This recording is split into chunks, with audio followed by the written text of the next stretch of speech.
Good afternoon, everybody. It's Hoz. I'm in London, where I live. It's raining, and I've decided to do this video without a green background like a flag of Venezuela or Iran or, the heavens and whatever else, so that you can all see what I look like when I do the recording of these videos. I'm just putting out there that I don't get paid money by the IRGC. I don't get paid money by anyone at all for doing the things that I do and the things that I say. I do what I do because of the love that I have for humanity, for the love that I have for Palestinian people, for the love that I have for the Iranian people, and for my consuming over hatred of Israel. That is the driving force of my existence, is the absolute hatred that I have for Israel. And I'm talking about the state of Israel that supported the genocide, that has supported the violent overthrow of in Iran right now. And it is so you understand that there is no money that can be paid to me to do anything. Thank God for the generous friends that I've got that have not allowed me to sink, who have given me money to make sure that my bills are paid for, my everything else is taken care of. I don't have to worry about that. I've had some of my own savings as well. I got hit by a car on the 27th of March last year. And basically speaking, I have been in this state that you see me in what we call a zero gravity position, where I have to lie down on my back because I can't sit up straight for very long. I can't walk for more than 20 minutes. I've not been able to work, physically go anywhere, because I used to be a construction manager. I'm now a British politician and an advisor to George Galloway, and I'm also happen to be a member of what we call the political committee of the Workers' Party of Britain. So I am right at the top of the decision-making process for the Workers' Party of Britain. I am a person that participates vigorously in the defense of my party, in the defense of my party leader, and in defense of the people of Britain, and how I think Israel has become the biggest extension of power from Tel Aviv into our civil society, and how we are basically unable to break or do anything to break from what Israel wants to get done over in Britain. I hate the fact that Palestine Action, for instance, which is a direct action group that has attacked the, arms manufacturing companies, have been put in the same category as ISIS, Al-Qaeda, and Boko Haram. They've been prescribed a terrorist organization for throwing paint on an airplane, which can be washed off with a sponge and water. Literally, a wet sponge will remove it. These actions are to basically do what? Bring attention of the public to the fact that we are complicit, as the British government and the British military, in the support of a genocide that's taken place. That is the problem here. People in Britain think that these people are terrorists. How are you a terrorist when all you're doing is sitting there and dismantling the manufacturing of drones that are used to kill people in Gaza? You know there's a genocide. Anyone in the world can see that a genocide has taken place in Gaza. And yet, we, the British public, have to sit there, mind our mouth and not say anything because you're going to get done for anti-terrorism laws. This is the power of Israel, and this is why I hate Israel. The fact that they're able, from Tel Aviv, to tell our Prime Minister, Foreign Minister, Health Secretary, what we should do. I am a British politician that is sickened by the fact that my party leader, George Galloway, is arrested at Gatwick Airport, while flying back in like he's some common fucking person. He's a 7-time parliamentarian. 7 times this guy has been elected to parliament. And he has basically put himself in self-exile because he's worried about coming back into the country and having the security apparatus, which is working for Israel, to arrest George Galloway. Why? Because George has always stood up for the right things in history. He hasn't been wrong on any war that he said that's going to have a problem for us as a nation. Whether it was Iraq, Afghanistan, Libya, Syria, all of them are countries which are devastated. He said we shouldn't be doing this. And yet he's the one that gets hounded. He's the one that gets attacked. He's the one that gets arrested with his wife. That is Israel's power flowing through the apparatus of British security state, and to try and scare and frighten a 70-year-old man into silence. They've given him a heart condition. George has never taken a tablet in his life for a heart condition. Now he has to take 10 tablets a bloody day. That's why I hate Israel. I hate Israel because of what they're doing in Argentina. They're setting fires to burn the land so they can then turn around and buy that. The forests of Patagonia in Chile and in Argentina are protected heritage forests. Milei, who happens to be a servant of Israel and the president of Argentina, brought a law in on the 9th of December or the 9th of January that any fires that end up getting, burnt, fired, started up in any forest, those can be sold. And guess who's over there buying it, or is trying to buy it? Israel. Can you guys see how this little nation has an oversized footprint on the power dynamics of the world? And people turn around and say, oh, you're just a tinfoil wearing conspiracy theorist. Well, guess what? Every conspiracy about Israel has now been proven. The connection between Israel and JFK, it's there. The connection between Israel and 9/11, it's there. It's taken 25 years for that to come out, but it's come out. At the heart of the problems in Western democracy is the state of Israel. Why am I going on about this? Because I want you to understand this is a prelude of what we're talking about now. We're now talking about Iran. This Israeli government has had ambitions, and this prime minister has had ambition for something called the Greater Israel Project. The Greater Israel Project takes the whole of Jordan, Syria, or not all of Syria, but some parts of Syria, all the way up to the borders of Turkey, taking a piece of Turkey, taking over the Sinai. This is a map that Benjamin Netanyahu has shared. This is what Israel wants to do. There is only one military force that is left that has not capitulated, properly, and that is Iran. Yemen fires missiles and does everything else as well, but it doesn't have the same capacity as Iran does.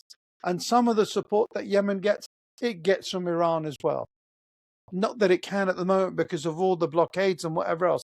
And this is not, by the way, belittling what the Yemeni people have done for Gaza. They were the only country that stood up for Gaza and said, we're in a state of war until you cause a ceasefire. So I love Yemen, but this conversation is about Iran. These scumbags from Israel got defeated in the 12-day war. They ran out of defensive missiles. They ran out of their capacity to be able to defend their buildings, their territories, their land, and everything else. And so what did they do? They sued for peace. And they sued for peace with the Americans, saying to the Americans, if you don't stop the Iranians from bombing us, it's an existential threat to us as the state of Israel, and we can't take it anymore. We're now going to use our nuclear weapons. Donald Trump launches 14 bunker buster missiles at Iran, saying we destroyed all their nuclear facilities. Motherfucker, you didn't destroy shit. All you did was fire some stuff at buildings that had all of the nuclear fissile material already taken out of there, because the Iranians are like 3 steps ahead of you. We can foresee what you're going to do because it's obvious.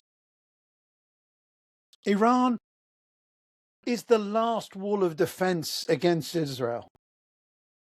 If Iran falls, which it won't, it won't fall, It may get destroyed, but it won't fall. Israel can do whatever it wants. And there has to be a recognition of their power, that they've done what they've done. But you've got to kill 92 million people.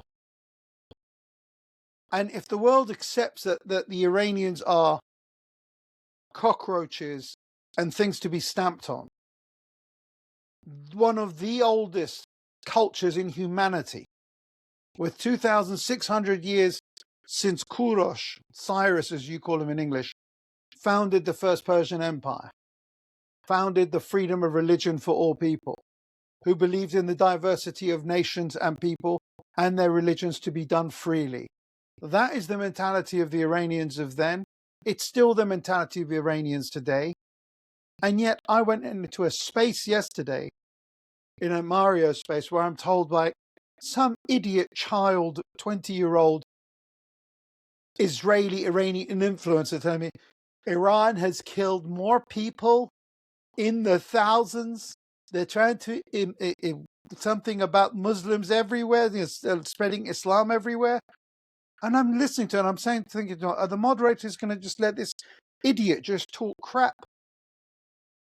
And that she turned around, had the audacity that they are killing children. I'm like, you motherfuckers, the whole world has seen you killing. Some numbers up to 680,000 people said are dead in Gaza. The lowest official number is 71,000. And to this day today, children are dying of cold. Children are dying of hunger. This is under a ceasefire. They're still killing people in Gaza. And you've got the audacity to sit there as Iran did this, Iran did that. Iran didn't do fuck all. Iran sat there.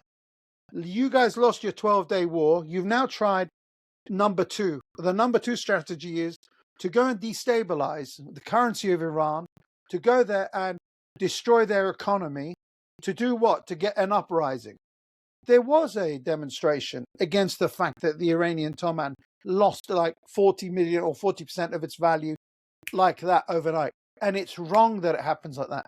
But you need to understand there's been 40 to 50 years worth of sanctions on Iran. You think Iran is going to do well while it's got this many sanctions on it? On what planet Earth has a country been able to develop itself, get ahead of everything, while it's got the biggest sanctions in the universe on it? And you are thinking like we're a normal country? Iran is not a normal country. Iran is a country that has suffered for standing up for itself on its own 2 feet without help from anyone. We've not had turnaround people saying to us, here's a billion pounds, trillion pounds to do this, that, and the other. Everything is done from our own resources, from our own intellect, from our own everything. And she had the audacity to turn around and say as well in this space, Iranian women are forced to wear hijab and are forced to do this. Motherfucker, what are you talking about, Iranian women? There are more Iranian women in universities than there are men. We've got more scientists and women engineers than we've got anywhere else in the world. Per capita, whatever the way to say it is, Iranian women are playing their part in Iranian society. And the hijab, Mahsa Amini was a martyr to the revolution of Iran. I'll put it that way. Do you know why I say she's a martyr to the revolution of Iran? Because she was able to move the needle and things changed because of her death. There were huge demonstrations, huge seismic demonstrations. And the difference after that, the martyrdom of her, that Iran, the leaders of the country realized that they cannot keep telling women, you've got to wear this hijab. And things changed. Things changed because the government understood that actually women should have the freedom to do what they want to do with their hair. And there wasn't a group of chadori women, which is chador is the thing they wear that makes them look like the film June, the women wearing all that stuff. Those are the ones, the religious ones, who turned around and said, stop telling women what to do. If an Iranian woman doesn't want to wear the hijab, Don't force her. When the morality police came to arrest someone back at the time, telling them you've got to wear it, we're gonna impose everyone wearing a hijab, these Chadori women attacked the morality police. That's how things shift internally in a country. Sending a bunch of assassins that you're paying 500 million toman to, which is like £4,000 or something, for every person you kill. Giving them money for every person you maim, for every place you burn. There's a price list for these things to be done. These are mercenaries that have been bought by America and by Israeli money to bring chaos to Iran. This is not a popular uprising. If there was a popular uprising when the internet got cut off, the people would still be rising up, wouldn't they? But they're not, because the people are not upset with the government. 2 days is how much the actual demonstrations were in the bazaars. And once that bazaar thing had started, which was also caused by American and Israeli money men, withholding money that belongs to Iran through their proxies in the United Arab Emirates. Some of the oil transactions that take place undercover are all done through the UAE. Even though they're sanctioned, they're allowed to do that because it allows them at any time they want to weaponize the power of the funds that flow into Iran. That's just a bit of background for you to understand that this currency destruction that was done by 40% was money that was not given to the Iranians from their so-called friends in the UAE. And the UAE is nothing but the bitch of Israel. That has become blatantly obvious that they are now the servants of Israel. They work hand in hand in Sudan. They work hand in hand in Yemen. They work hand in hand in every place where there is chaos to be sowed. You're going to find a UAE person that is learning how to do things on behalf of Israel because Jeffrey Epstein helped the UAE and Israel come together. That pedophile in charge of everything helped the UAE and Israel form their bonds together. There's so many moving parts to all of this that people don't understand it. And when you try and explain it to them, they're like, is this actually real? Yes, it is real. This is what happens in the world. There's people that press levers and things happen. Let's get back to Iran anyway. This situation in Iran with this money thing was caused by people from outside. It's a game they play because they cannot defeat Iran militarily, as was proven on the 12th of for the 12-day war. So they've gone for route number 2, which is a rinse and repeat situation of Operation Ajax. Operation Ajax was an operation that the Americans and the British organized to overthrow a democratically elected Prime Minister of Iran, Mohammad Mossadegh, and replaced him with a dictator called Mohammad Reza Pahlavi. That is the reality of the situation here. They don't like democracy. They don't like Democrats, so they remove them. Anyone that does not bend the knee to America, anyone that does not bend the knee to Israel, is an automatic failure in the eyes of these people. They must be destroyed. That's where we are, people. Israel can't win militarily, so it pays £1 billion to naive young Iranian people to go out onto the streets and attack and kill people. Firearms are brought into the country that are used against the police, trying to intimidate the security forces by killing them. Having the leaders of, like when you see it, or then when not, it's finished now anyway. There's no more nothing. But they had a guy at the front of a crowd of some 300 or 400 people, and he was shooting at the, in front of him. I don't know what he was shooting because I couldn't tell. But what I can tell is he's aiming at someone and he's at the front. Now, the Iranian security forces in the video, and it was obvious the recording was being done by someone who's pro riot, the police didn't fire back at him. If they did fire back at him, what it would do is it might hit someone who's in the crowd. That would then become an excuse and a reason to say, look at the Iranian security forces. They're killing people. It's all about trying to get consent for a war against Iran. But they're not being given that consent because the Iranian security forces are not killing people. You've got NGOs who are working directly for the CIA sitting there telling you there's 12,000 people dead in Iran. They've killed 20,000 people in Iran. Motherfuckers, you are literally the CIA's mouthpieces. When was the last time you told the truth about anything to do with numbers in Iran? When can the CIA ever be relied on to tell the truth? Never. Never ever, because they've always got this program of works, which is destabilization, chaos, disunity, and destruction. They've done it to Libya. They've done it to Iraq. They've done it to Syria. Anywhere they can do it, they will do it. In Afghanistan, mashallah, mashallah to the Afghan people that stood up and kicked these guys out of their country. Iran is not going to fall to you guys, not to Israel and not to America. And don't worry about the women of Iran. The women of Iran don't need you to do jack shit for them.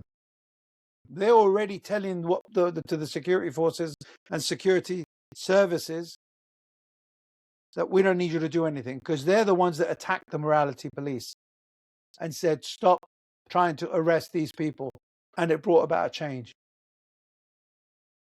I've promised my nephew Reza that I'm not going to do any of my videos longer than 20 minutes to 25 minutes. So I'm just looking at the clock. It's nearly 22 minutes. Amuljan, I'm going to start winding it down. And I'll do another video, hopefully in a couple of days' time. And I just want to say I'm so grateful to the friends that I've got that have helped me not ever worry about anything, as in like the money situation or any problems. Anything I've needed and wanted was given to me by family and friends who look after me. I don't need fucking money from anybody like Basij, IRGC or anything like that. And I don't get paid by them. Okay, so let's get that clear. And to those Shahi royalist scumbags, and I'm going to call you scumbags even though I shouldn't really, because I'm breaking one of my own rules. You have gone onto my Twitter page and I have made a written story of how I feel as a human being about the death of my younger brother Barbak. And you have gone down there and started defaming, saying I fucked your brother in his grave and disgusting comments, because you've got no argument. You've got nothing. So what you do is you try and intimidate people who are speaking how they feel as a human being, how I as an Iranian British person feel. And you think you're going to silence me? I've got a broken fucking back and I'm in bed. I am not fucking frightened of 10 of you walking in here. You will not change my fucking mind about anything. Because I am a fucking human being with a heart and I'm a patriot to humanity. Not Iran, to humanity. And you're on the same side as the people that have committed a genocide against humanity in 2025 and have got away with it. Because you're not suffering 1 billion sanctions. And war criminals are walking around flying places instead of being at The Hague, like Benjamin Netanyahu, Smotrich, Ben-Gvir. All of these people should be in prison. All of these people should be made an example of. But the power they hold over America, over the president, through this pedophile ring they've got over there, that is the reason why these people get away with it. And you guys think that you're on the same side as them and you're going to scare me?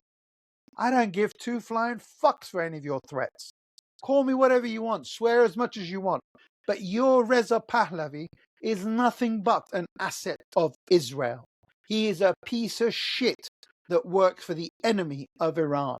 He is working for the same side as Team fucking Genocide. Get it into your heads. He is rejected by humanity because he's on the same side as the Israelis. Thank you very much for listening.